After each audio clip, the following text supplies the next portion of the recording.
Today I'm going to be comparing and ranting about a whole bunch of different new weapons that were added in Fallout 4 Anniversary Edition. If I run over here, then what I have is a character who won't go into first person, and also a metal box filled with all of these different weapons, which I'm going to have a little rant about and explain why I don't like a lot of these, but a couple of them I actually do. What I'm going to start out with is the classic 10mm pistol, and before going further I should mention that this character and all their numbers, the character has all the damage perks, so all of them are maxed out, and I've tried to mod every weapon to be as powerful as it can be, and as comparative as it can be to like a base game variant, so you can see what they're like. And as we see here, the suppressed advanced classic 10mm pistol does a whole heaping ton of damage. These are the stats: good range, decent accuracy, not amazing fire rate but still pretty strong, and doesn't weigh too much. Like, weirdly the value's incredibly low on this weapon, which is a little strange, but that's no biggie. But let's compare it for a second to the standard 10mm pistol, which I've modded in pretty much the same way. Oh boy, look at that damage number drop. Yeah, the value is the same, but the damage is, it's not half, but it's almost half. That is, yeah, this is kind of my problem with a lot of the Creation Club stuff, is, hey, here's a base game weapon. Oh hey, I've just made a weapon that has a higher damage number. Because we can see the fire rate is technically slightly higher, it's got the nice number there, but we lose 7 points of fire rate, which is genuinely not noticeable. That is such a small amount, especially on a weapon you have to use, or have to manually pull every trigger, and yeah, it weighs a little bit more, but for that you just get a ridiculous amount more damage.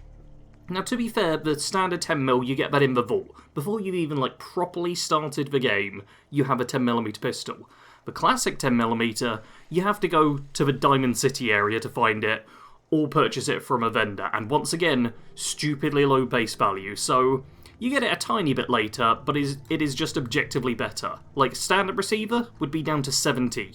That is almost as much. Like, if I go up to hardened, it's already better than a fully modded out version of the standard 10mm. And that's with, like, no fancy perks or anything there. It's, yeah, this is just a ridiculously strong weapon, just for the sake of the damage number being higher. So that was my first little complaint, and it's a fairly standard one, just, hey, they've just added in a weapon which is objectively better, and there's never a reason to go for a standard 10mm. Like, even the Deliverer is worse than the new classic 10mm, and I find that just kind of boring, just being like, bigger damage number. Now I want to talk about something more interesting, which is the converted submachine gun. This is the 12.7mm submachine gun. And I figured, oh yeah, I'll compare it to, you know, the submachine gun. Literally the only commando-specific weapon we have in the game. Every other automatic weapon has a chance to be either a rifle or a pistol. This one, though, it's just automatic, and I was like, great, this will be a great comparison. You'll notice the fire rate, it's like, okay, you get a little less fire rate, you get much better range and accuracy, much lighter weight, and it's like, you know, double the damage. Wow, that seems kind of overpowered. Now I want to show you something weird, because I'm going to equip, first off, the standard submachine gun. Let's just remember how this works. I'm going to press the trigger once here and just hold it down. Yep, that's solid fast fire rate. So this has only 11 points less fire rate. Let's see what happens when I hold down the trigger. Yeah, that's a single shot. Don't much care for good men. This, oh my god. This is nothing but trouble. Okay, people keep trying to talk to me. Not allowed. Yeah, if this is, I'm pressing the button each time now. If I press as quickly as possible, then I can just about do that. Also, not a great magazine size, but yeah. This, okay, you might be thinking, oh wait, this is a pistol. I mean, especially how you're holding it. Like, they've called it a submachine gun, which, you know, makes you think, oh, it's going to be an automatic, but yeah, technically, this is a pistol, I guess. No. This is a rifle. By default, the 12.7mm submachine gun is covered by riflemen. Yeah, this is, it's so dumb. Now look, to be fair, you can give it an automatic receiver. And with the best automatic receiver, yeah, what you get is... Okay, I'm gonna have to kill this person real quick, because everyone's talking to me, and then I'll compare them.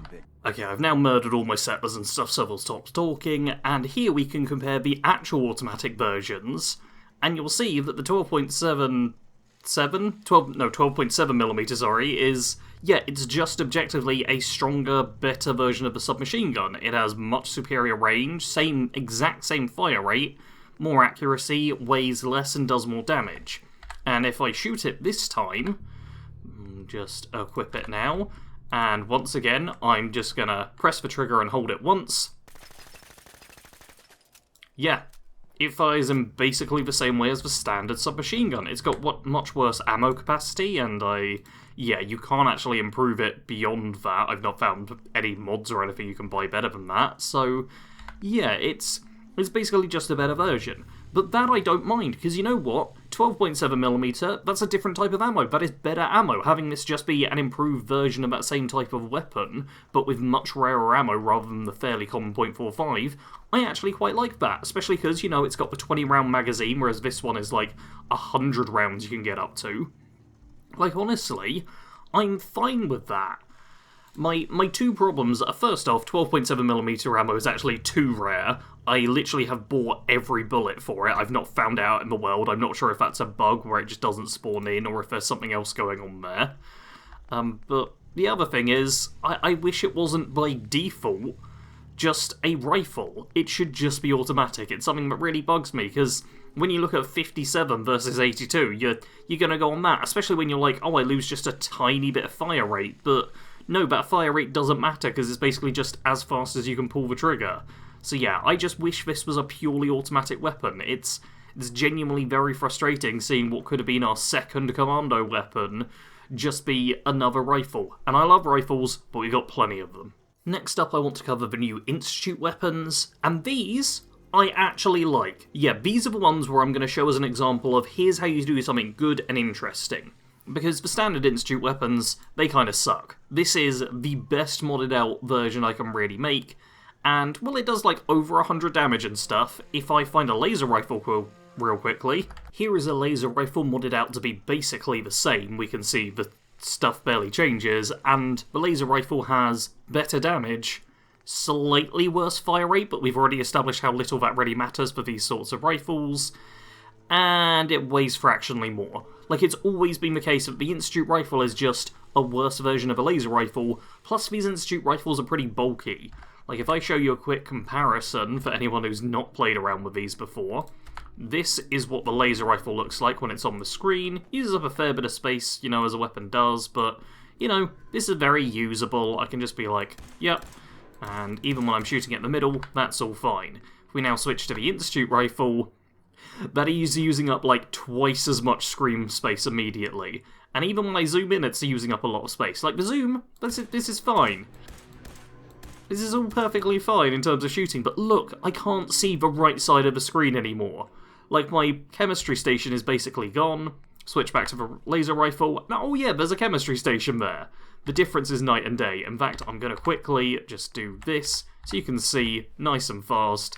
Boom, boom, boom, boom. It's just, yeah, Institute Rifle's just a worse version in basically every way. So the fact that we now have these Institute weapons which are good, I'm like, yeah, I'm kind of on board with that. And if we now look at the prototype rifle, you'll see ridiculous damage numbers. But there's a reason behind this. First of all is the fact that I'm using the experimental barrel. If we go for a more standard barrel, we're looking at like half the damage. Like, if I switch it to this one right now, it literally basically halves the damage. Fire rate's a little bit low, we'll notice.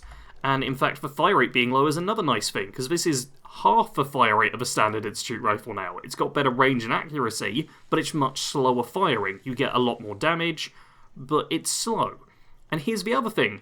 It uses plasma rounds rather than fusion cells. Fusion cells are one of the most common ammo types. Plasma rounds are not. Plasma rounds are rare. And if we compare this to a plasma rifle, you'll see that, yes, it is better. Like, flat out, it's better. We look at those stats, and it's just been improved. Fair enough. Like, this is just a better version, and I don't love that, but at least it's doing something different, and it's an Institute version, which is better, so there's a bit of theme around it. And also you have this heavy version as well, and you have the pistol. Like, they they tried to do something interesting there, they saw that Institute weapons just weren't good flat out, and now there are good versions of Institute weapons. They require expensive ammo, the modding on them is pretty expensive as well, requires science and sometimes nuclear physicists too, but like, they tried to do something different and interesting, and I am very much on board with whenever a weapon is introduced and it's just like, hey, this is something different. I don't mind if it's stronger, as long as it actually feels different to the standard stuff we've got in the game. While we're on the slightly positive side of things, I want to show you what is actually my favourite weapon in terms of implementation. This is the Gauss Rifle prototype, and if you look, it does much, much less damage than the standard Gauss Rifle. But I really appreciate this, because, I mean, first off, you'll notice the fire rate's a lot slower. We've established fire rate isn't too important, but when it's that drastic, like, yeah, this fires slowly, fair enough. Everything else is basically the same. We've got 1 point of difference in accuracy, the range is identical, the weight is almost identical. It's really just the damage. But the important thing here is how these two weapons fire. So this is the standard Gauss Rifle, and you can tap the button once, and it does a standard blast, or you can hold it, and you charge up, and do a bigger blast. If I switch to this one, you'll notice there's, okay, no weapons, but you crank it, and it's like, yep, just do a standard blast, crank it again, standard blast, or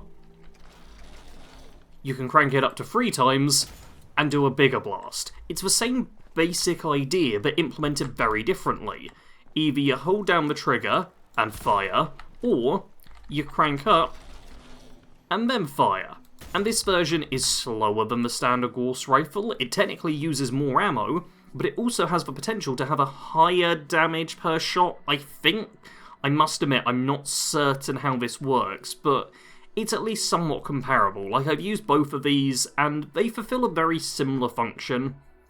Like, they're charging weapons, essentially. You take the time, and then you get a really powerful shot, so you need to be very accurate with them. But they're good, and this is an interesting way to kind of redo a weapon that's already in the game. It's got a nice different look to it that evokes the same sort of feel, and it's just nice, you know? I don't need my weapons to be ridiculously overpowered, but this is a good way to just give me something which is still strong, but doesn't outright just replace and make it so that I never use the other type of Gauss Rifle. Like, this is still something I prefer to use in some situations. Like, if I'm in combat, I can get off a shot much quicker than with this, where I need to do that, fire, do that, fire, do that, fire. It's just very slow. Whereas with the standard Gauss Rifle, I can be like, boom, boom, boom, boom. It's nice. I really, really love whoever put this weapon into the game. Apologies, I don't have your name up or anything. But yeah, this is a good example of implementing a Creation Club weapon that I'm just hands down a fan of. I don't have anything to really complain about with this one. But let's now get back to the complaining, because I want to talk about the CR-74L. This is one of the easiest weapons in the game to get. It is literally just to the east of where I am now. You kill a few raiders and you get this weapon. And it's kind of like an assault rifle with it modded out with the 5.56. It is always automatic, which I do actually appreciate. Like, you'll notice the fire rate is 90 besides the hair trigger, which goes up to 100. But it's quite slow for an automatic, but it is flat out an automatic. So this is now our second weapon, which is Commando exclusive. It's not a huge amount of modding options, but it's all pretty solid. Let's compare it now to the other 5.56 weapon, the assault rifle, which I've modded out to be as good as it can be. Oh boy, look at that damage number drop. Yeah, 122 versus 85. And better range, similar accuracy, and fire rate is a little bit higher on the assault rifle. Not crazy high, but definitely, like, noticeably so. Yeah, so once again, this is basically just, oh hey, I've got a better version of the assault rifle. And this is the standard one you get, like the first one you get, which is bloodied. Does more damage the lower your health is. I am maximum health right now. This is the lowest damage number you will see on this weapon when it's like fully maxed out and everything. That can easily double. Like, my most recent video will have been the Bloodied Brother, who uses this weapon, and it has like 250 damage or something per shot on an automatic, which is ridiculous. So yeah, once again, it's just like, oh hey, we had a standard weapon in the game, we just made a better version. Like, the fire rate's a little bit worse. but it's not bad enough that it's like, oh yeah, I'd sometimes use the assault rifle. No, I'll never use the assault rifle, because I could just use this instead. There's no reason for me to use an assault rifle when I could use this. An assault rifle won't show up till quite late in the game, honestly. Whereas this, you can get this at level 1. It is ridiculous. Here's the thing though, if you get it at level 1, it's a .45 weapon.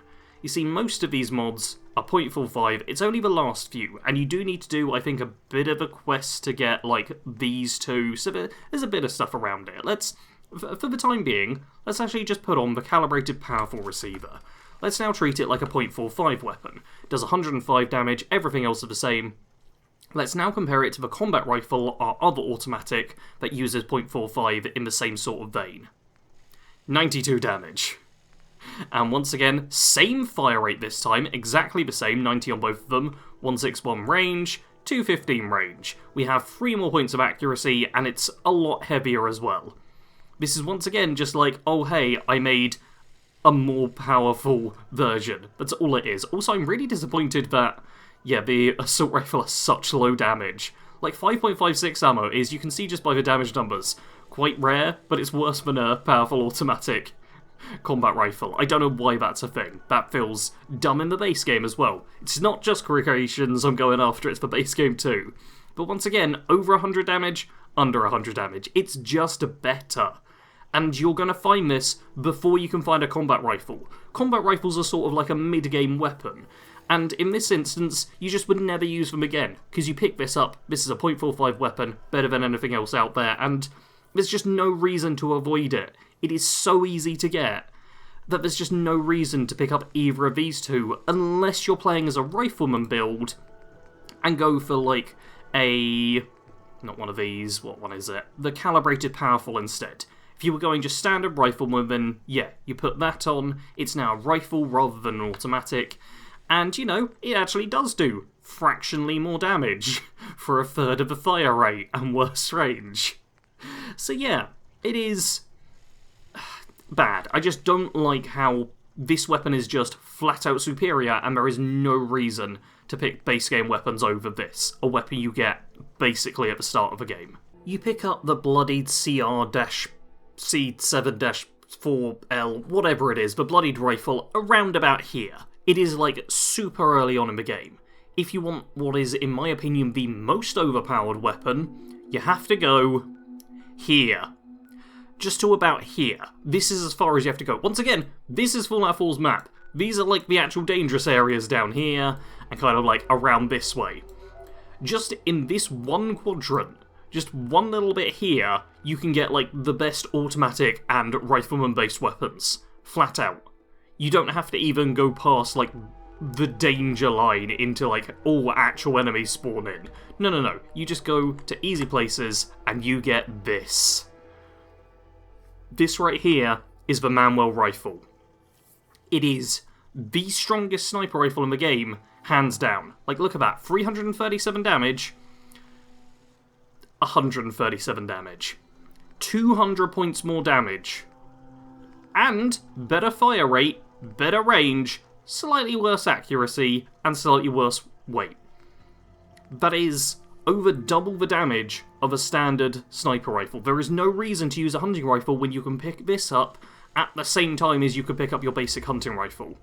And if you want to compare it to a 50 caliber sniper, because you know you can mod these to be 50 cal, 160. 160, 337. Yeah, why would you ever use the best version you can possibly make of a standard sniper rifle when this is just easier to get? On top of that, like, sure, calibrated powerful, gun nut rank 3. However, with gun nut rank 1, you can get it up to... oh, automatic, okay, fair enough. But with no gun nut, you can get the hardened receiver, just with a bit of junk, and that is 280 points of damage. That is more than the most powerful version you can get of this, which requires gun nut rank 3. And on top of that, with still no points invested into gun nut or anything, the suppressed barrel, which makes it suppressed. It does reduce the accuracy a little bit compared to a couple of them, like by a point or two, but it actually increases the range compared to some of these barrels, and yeah, it makes it suppressed, so you have a silent sniper just at level 1 which does double the damage of any other sniper you would normally get in the game. This is the most overpowered weapon, and I am annoyed by it.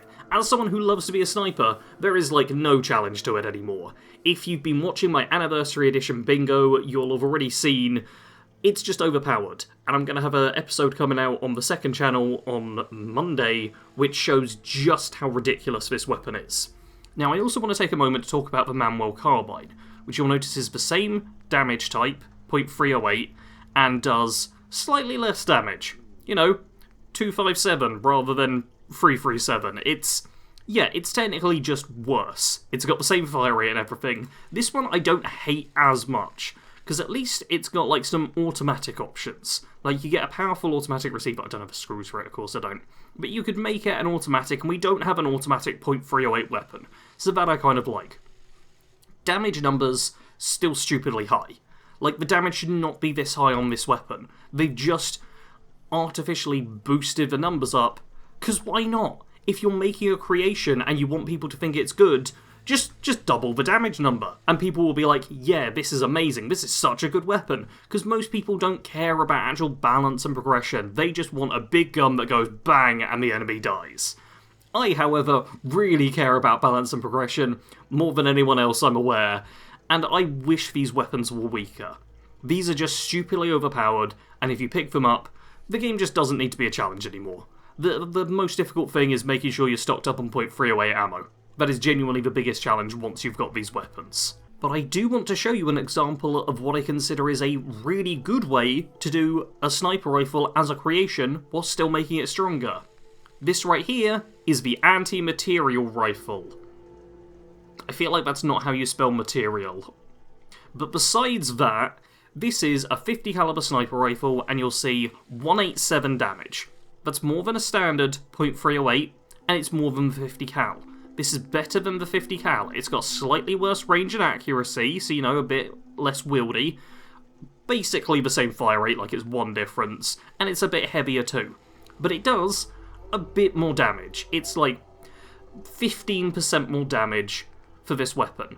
Which I'm like, yeah, you know what, if you want to make a better version of it, great. And the thing is, this doesn't have a .308 option. It has a .38 receiver, so you could make it like a really light sniper, and you actually get pretty good damage per shot for that, considering it's .38. Do you have .38 on this? I'm going to check that now, just in case. Yeah, and this would be 70 damage a shot. Or you could do this one, which is substantially more on the .38, but it doesn't share the same ammo type as the standard one, so it's not a mid-range weapon, and you need to be gun up rank 3 to put this on .38 anyway, so, you know, not amazing. It takes a bit to mod out, like the suppressor requires gun nut rank 3, so it's comparable. It is comparable to the standard sniper rifles in the game, but a bit better. And to get this weapon, you need to do like a proper quest surrounding it. There's a quest, you go to dangerous locations, you pick this up, it's your reward, it's like, hey, you managed it, you get a better version of a standard sniper rifle you could make on your own. And I love that. This is great. This is just, hey, you get a slightly better version. Or you can just go to one of the earliest locations and get something that does double the damage of it. Yeah, it is. I kind of hate the manual rifle. I'm going to be using it in builds and stuff, and there's no reason not to use it, because it is just so powerful. And aesthetically, I like the design and stuff, but these weapons are just so ridiculously powerful that there's no point in ever not taking them.